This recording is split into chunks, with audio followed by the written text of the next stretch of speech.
I used to find this very puzzling. Someone does the work, lots of work, years of therapy, honest self examination, real effort to understand their patterns and where they came from. And they make progress, a lot of progress actually. And then in one specific area, usually it happens to be the one that matters most, nothing moves. The same dynamic keeps showing up in a different relationship. The same ceiling appears in a different job. The same feeling of being somehow not quite free to live the life that should by now be available to them. Most frameworks respond to this by going deeper into the individual. More work, different work, earlier material, and sometimes that helps, but sometimes it doesn't because the obstruction isn't in the individual, it's in the system the individual came from. That's what family constellations work with, and it's one of the most precise and least understood methods for getting at something that most other approaches just can't reach. Family constellations methodology was developed by Bert Hellinger, a German therapist who worked for years with Zulu communities in South Africa before developing this method. He was actually a Roman Catholic priest and he was doing missionary work in South Africa. And later he became a psychotherapist. What he observed, both working with the Zulu people and later in his therapeutic work in Europe, was that individuals within a family system carry material that doesn't belong to them personally. There are unresolved fates, people who were excluded from the family story, maybe a child who died, an ancestor who committed a crime, someone whose existence was never acknowledged by other family members. The living members of the system, without knowing it, carry the weight of what was never properly placed. The method itself involves representatives, people who stand in for family members. Sometimes people the client has never met. Actually, usually it's people who are complete strangers. Sometimes ancestors from generations back.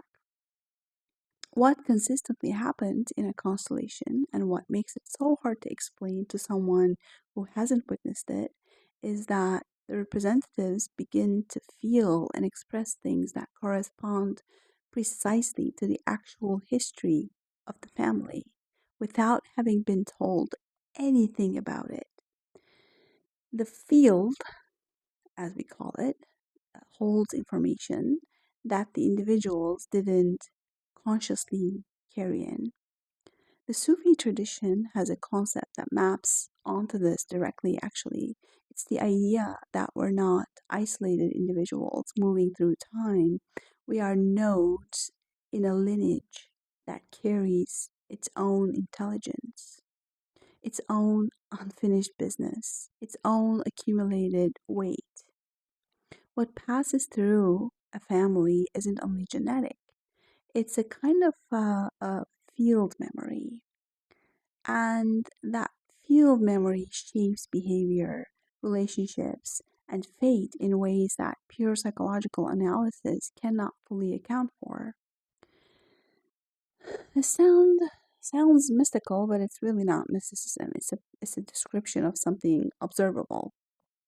The constellation field makes visible what is otherwise invisible, the structure of a system and what in that structure is producing the obstruction.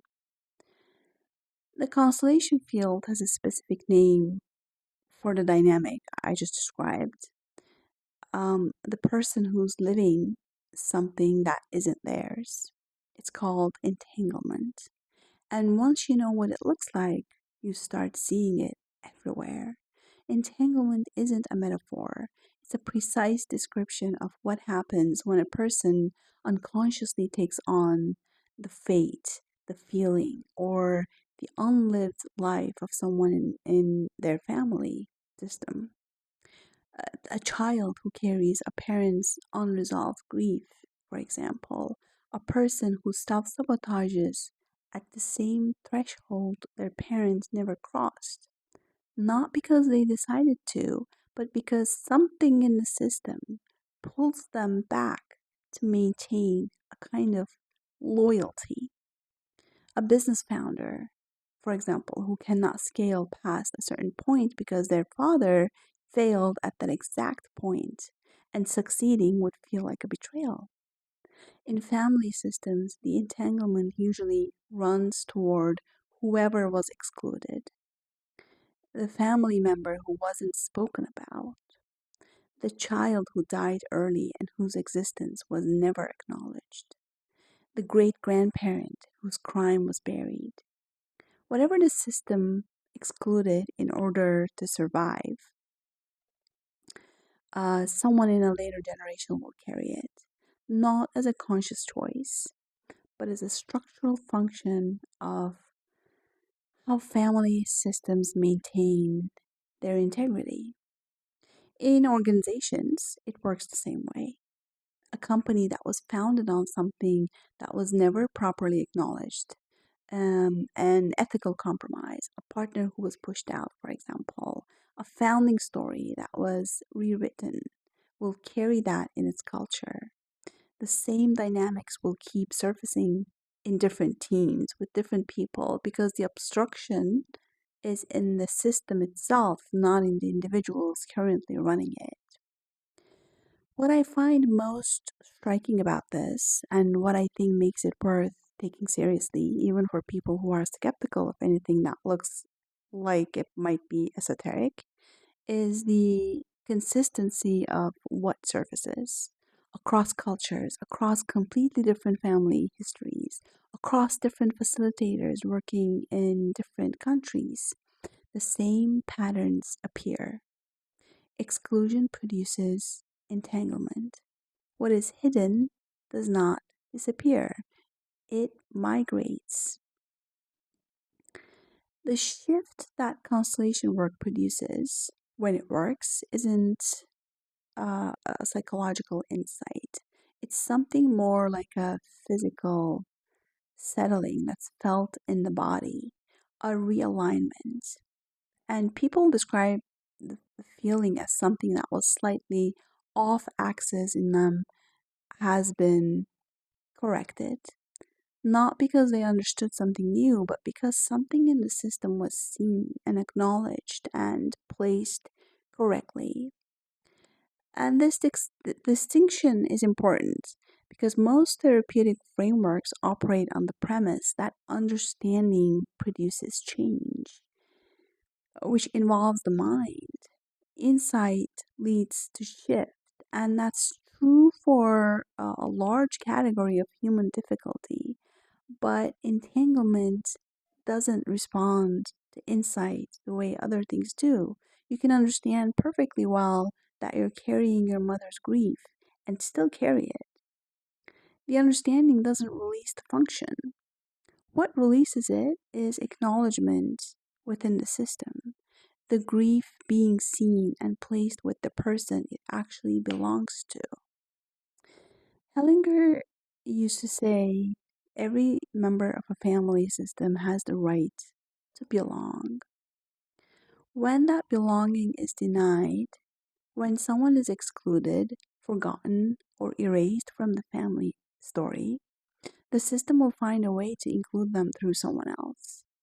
A later member will live what the excluded one couldn't live. They will feel what they felt. They will be pulled toward the fate that they carried. The practical consequence of understanding this is very significant. If you have done serious work on yourself and a particular pattern still hasn't moved, if the same dynamic keeps appearing regardless of how much you've changed, it's worth asking whether what you're carrying actually belongs to you, or whether the obstruction is in your psychology or in the system that you came from. Those are different problems. They require different approaches. And in a business context, if the same culture problem keeps resurfacing despite structural changes, new hires, new faces, new leadership, if this function seems to have a life of its own, independent of the individuals currently inside it, the same question applies. What in the founding story of the system was never properly seen or respected?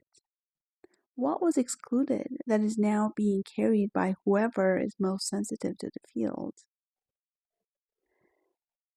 What is hidden doesn't disappear, it migrates. And it will keep migrating into the next relationship, the next generation, the next team, until someone in the system is willing to look at what was never properly seen and acknowledged. That's not a spiritual idea.